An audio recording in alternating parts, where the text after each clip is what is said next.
Hello traders, Rich here, and here's a quick but detailed update on GBPUSD. As usual, if you guys like video analysis, let me know in the comments or simply leave a like. So let's get started. As we clearly see, GBPUSD has been overall bearish for a while, making lower highs and lower lows, trading inside these two brown trend lines. And as per my last picture analysis, we're waiting for GBPUSD to approach this resistance to look for sell setups, as it's the intersection of a non-horizontal resistance, which is the upper brown trend line, and this horizontal support in green, rejecting the price multiple times. Anyway, price rejected our zone and traded lower. For now, it's approaching the lower bound or this support in blue and the lower brown trend line. So we'll be looking for buy setups. Of course, unless we have an aggressive break below it, then our support will become resistance, and we'll be looking for buy setups on three tests. But let's take it step by step, right?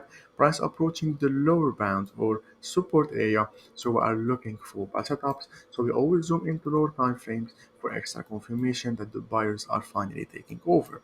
Because from H1, we can see that after price broke below these lows, the bearish trend started.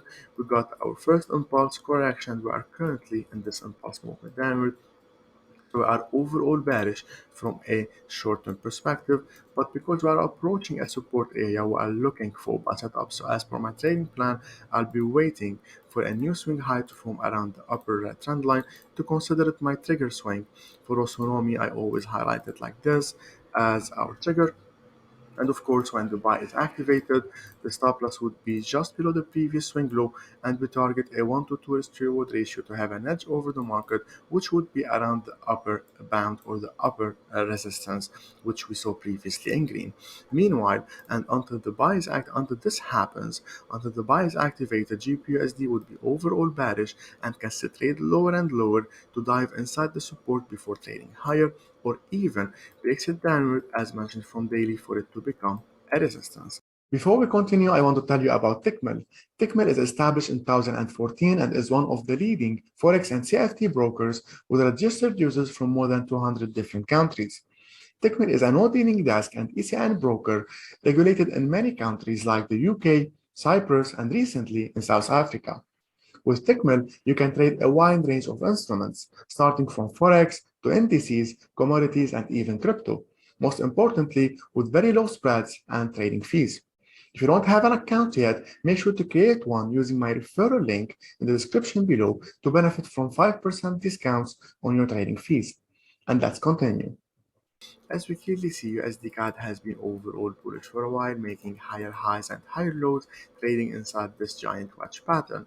And as per my last picture analysis, we're waiting for USDCAD to approach this area to look for buy setups, as it's the intersection of this horizontal support in blue and the non-horizontal support in brown.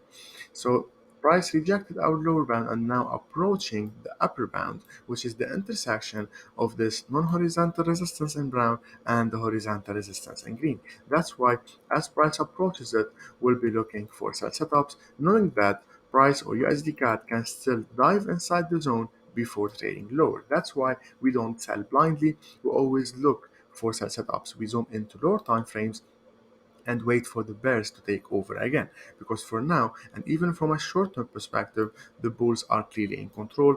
We can see higher lows and higher highs, right?